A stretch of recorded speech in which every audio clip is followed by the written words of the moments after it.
Hi, this is Job Aguas, and welcome to my lectures in philosophical anthropology. We are still on the topic man as an intersubjective being, and this is now the second part of my lecture on that topic. And for this part, I will be focusing on Buber, on genuine dialogue, and the interhuman. So, first of all, who is Martin Buber? Martin Buber is a Jewish existentialist philosopher. He is known for his philosophy of dialogue, and he is known for his I and thou philosophy, or where he distinguished between the two kinds of relationship, the I it and the I thou. So he belonged to the theist or religious existentialists during the contemporary philosophy. So he's a Jewish existentialist philosopher.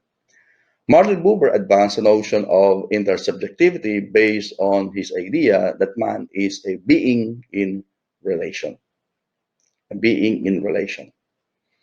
And our existence, according to Buber, is based on on our relationship with our fellow human beings. And to be a being in relation, or to be a man with man, or a man with fellow man, man is not only about, or this being in relation. It's not only about being side by side with other fellow human beings. I think in the introduction, I made a distinction between being with uh, as applied to our existence as human beings and being with as applied to objects. Okay. Uh, there's a big difference between being with man and objects being with each other. Okay. So being in a relationship means entering or establishing a relationship with our fellow human beings. This kind of human relation is grounded, according to Buber, on dialogue. So for Buber, dialogue has a deeper meaning. It signifies a life of relation. So human life itself is based on dialogue. So for Buber, it has really a more significant, a deeper meaning.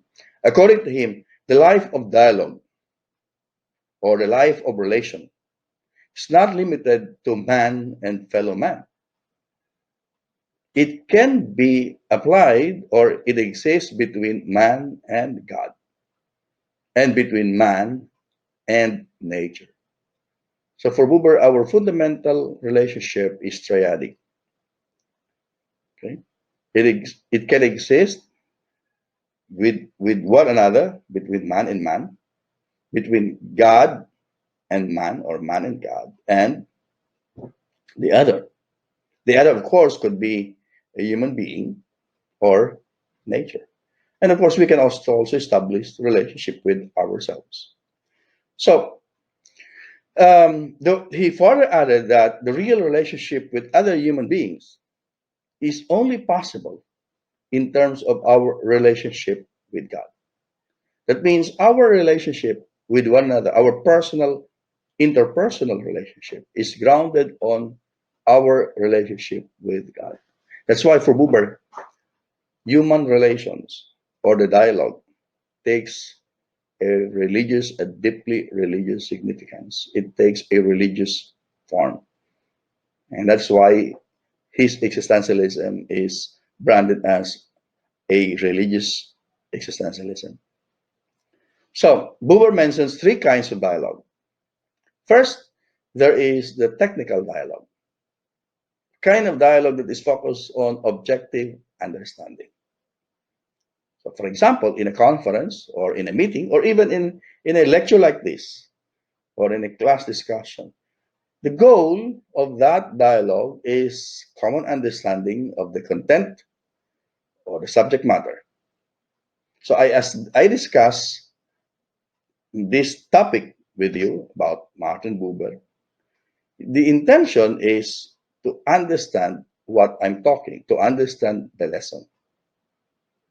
So if we are listening to an instruction, the intention is to understand what the instruction is. So it's understanding the content, okay?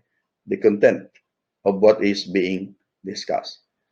So the intention, for example, of the teacher for in discussing the lesson to his class is for the students to understand the contents of the lesson.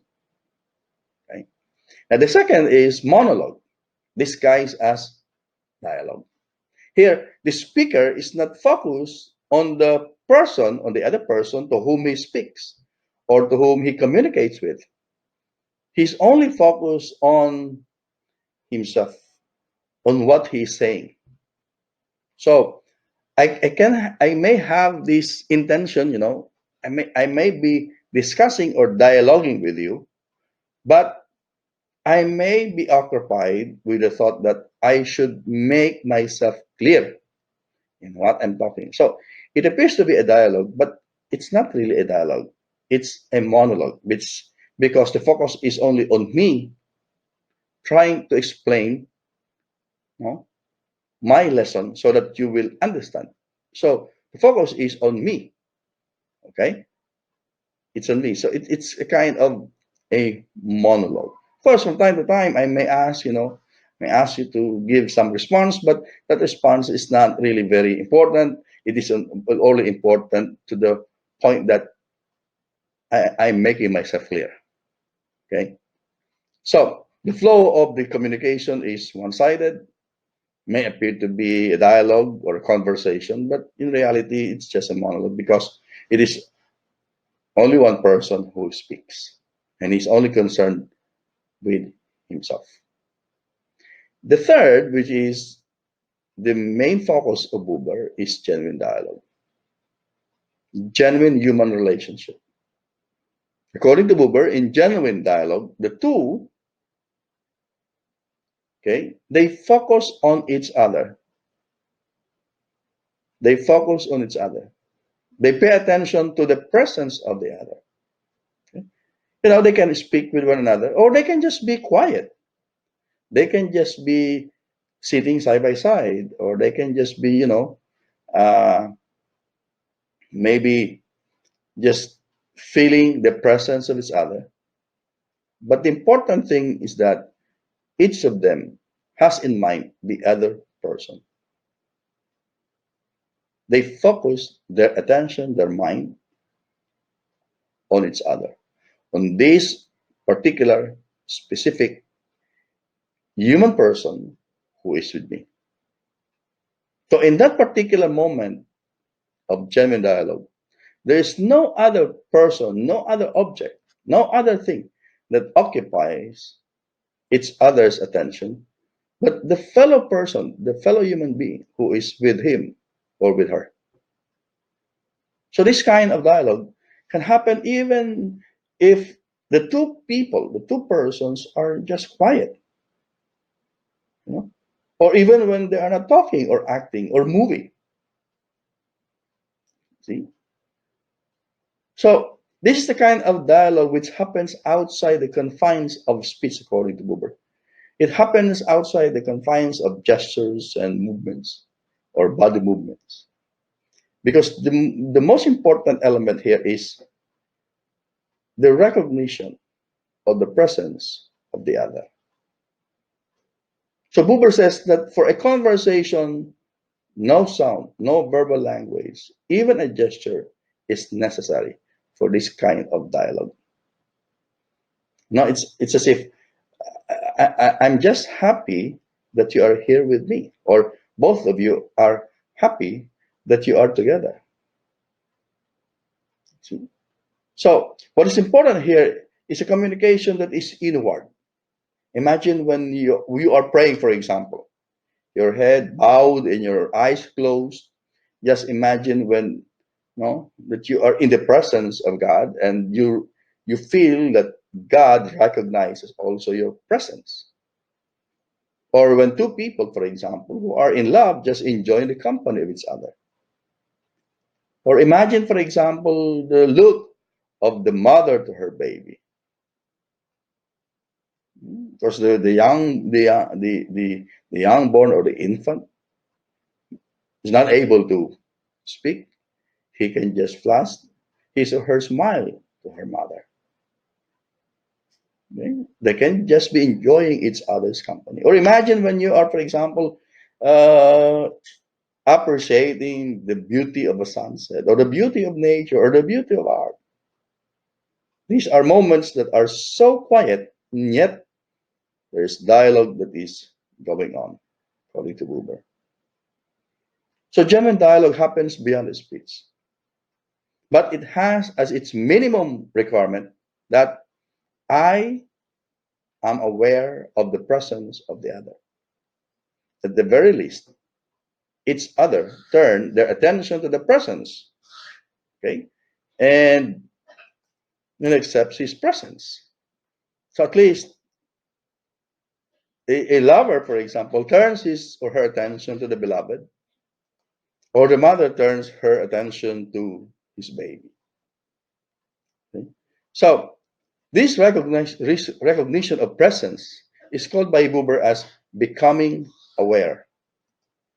This means that I become aware that this man or this person who is with me is a unique subject, a unique person, a subject in himself.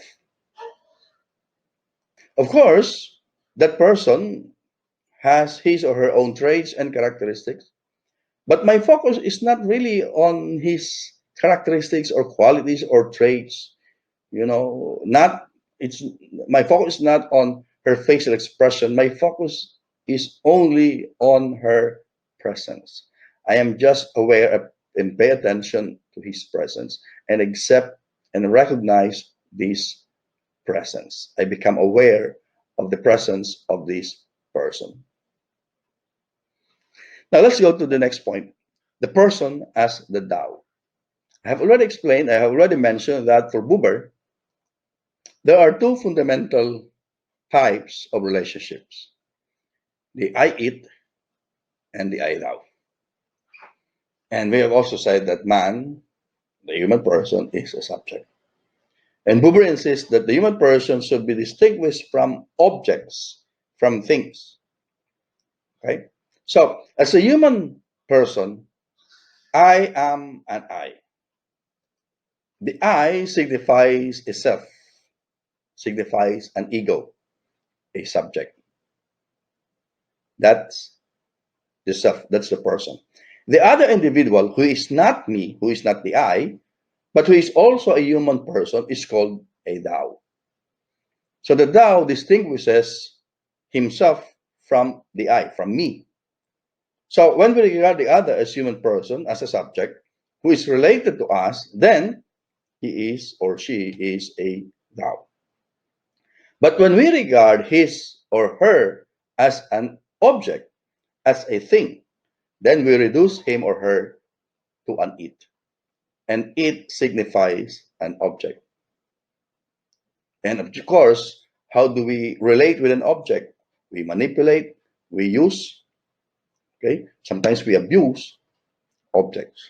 So as human individuals, as human persons, we are capable of entering into a living relationship, meaning into an I thou relationship with other people. And therefore, we must enter into this I thou relationship. Okay? So, for the other to be my thou, I must, and there's a minimum requirement, I must recognize him as a human person. Of course, he may not yet be a thou for me if I don't if I don't enter into a relationship with him. Thus, if I do not enter into this elemental relationship with him, then he's not a thou for me because the relationship of the I it in I thou is based on relationship. It's relational. The other can only be a thou for me if I enter into a relationship with him or her. Okay? So our friends, our parents, our family, classmates, acquaintances, and so on. They are down to us because we recognize them as persons and we enter into a personal relationship with them. But if we regard them as objects, as things, then we reduce them to an it. So the person whom I consider as my thou will remain to be my thou as long as I regard him as a person, as long as I focus my attention to his presence, to our relationship.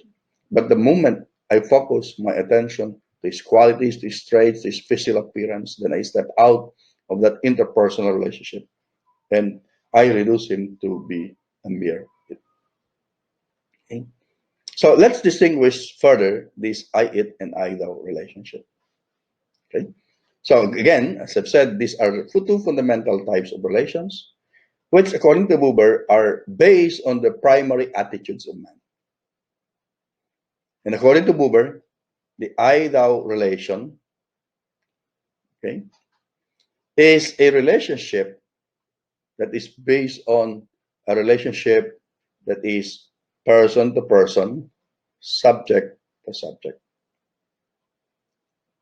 The I it relationship, on the other hand, is based on the attitude of man of regarding the other as object, as a thing. So the I it is a relationship that is person to thing, subject to object. Okay? And how do we treat others as object? An object is something which we perceive, something which we are sensible of, something that we imagine, something which we will feel and think of, something that we describe, something that we categorize, something that we consider to be external, outside of us. But the I thou relation is not a relation of man to object. The person in the I thou does not have any object to perceive, to imagine, to think, to feel, to categorize, to manipulate, to identify. He has somebody, a fellow person towards whom he stands in relation. And these and all others, Buber said, belong to the world of it. Okay? So the I thou, as I have said, signifies a relationship which is person to person, subject to subject to subject. It is a relationship where there is acceptance of the other, sincerity and concern, dialogue and care, respect for one another. It is characterized by mutuality, by directness, by presence, and intensity of the relationship. The I it, on the other hand, is a primary mode of experiencing and using. It is entirely lacking in directness and mutuality. It is always one sided, a one way street. So, whether in feeling or in knowing or in acting, it is a typical subject to object relationship. It is always mediate, and we always deal with other people in this relationship in terms of categories and qualities. The I it signifies differentiation, disconnection, but not relationship, meaning not a genuine dialogue relationship, not the kind of relationship that Buber is talking about in the interhuman.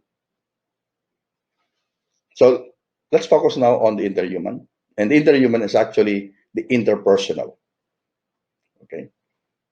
So aside from the social, there is a separate category of our existence, according to Buber, and that is the realm of the interhuman or the interpersonal. So we may speak of social phenomenon where the lives of men, a group of men, for example, they live with one another, or they are bound by a common interest, by a common activity, by common activities, common goals. Like for example, in an organization, or in a society, in a class, in neighborhood. But according to Buber, to live together and be bound by common activities or interests does not mean that among the members there is already um, a personal relationship. Okay? One can join any group, any organization or association without being personally related to one of the members or co-members. Yes, there may be a feeling of belongingness, but it does not presuppose personal relation. The realm of the interhuman goes beyond living and sharing experiences together. It goes beyond belonging to a particular group. According to Buber, in the interhuman, there is a personal relationship that exists among the members of the group, not only common interests or activities. So, this relationship is based on the I thou relationship. Now, Buber identified certain elements so that an interhuman can blossom into a genuine dialogue. Okay? Because there may be some other elements, but Buber identified these three: being, personal making present, and unfolding. So first, the being. And being is contrasted by Buber with seeming. Being and seeming. And according to Buber, there is one essential problem in the dialogue, and this is the duality of being and seeming. We often hear people uh, who pretend, okay? They are pretenders. We call them plastics. Okay? And of course, those who are honest, we say they are totoong tao. They are real people. So these two types of persons, the plastic and the totoong tao, the genuine, the real people, they signify two types of existence. The first one proceeds from what one really is, and the other proceeds from what one wishes to seem, seeming. Okay? So Buber points out that people sometimes are very much concerned with their appearances, that they wear masks. They pretend to be because they want to conceal their true selves. They pretend that they are this or that person, but in reality they are not. They tend to project this image, no? This image of this person because they want to impress people into believing that they are this and that, impress the audience into believing that they are this and that, but they are, but in reality, they are not really that kind of person. These are the people who live in the world of seeming. Okay, but on the other hand, there are also people who are not concerned about the impression that they make on others. They are not concerned at all about appearances. So they don't wear masks. They just present their real self. They are true to themselves. These are the people who live in the world of being. They just present to other people, to their audience, their real selves. So they are honest and sincere about themselves. They are those who live in the light of truth, according to Buber. So the one who lives in the world of seeming, he is concerned about images, about appearances, the appearances, the impressions that he makes on others. He is worried about the image that he projects. But those who adhere to the truth, they present their real selves. Okay? So, the adherence to the truth is essential to the establishment of an authentic and honest personal relationship. And truth here means that we communicate to the other the one we really are, and that we present to the other our real being. So we must not allow any seeming creep into our own relationships. According to Buber, to yield to seeming, okay, is man's essential cowardice, and to resist it is man's essential courage. Now, the second element is personal making present. And this is another essential element for the development of genuine dialogue. And this means affirming the other as a person, as a unique personality. Because the other who is in front of me, the other who with whom I establish a relationship with, is a bearer of his personal belief. He's a bearer of his own ideas, of his own conviction.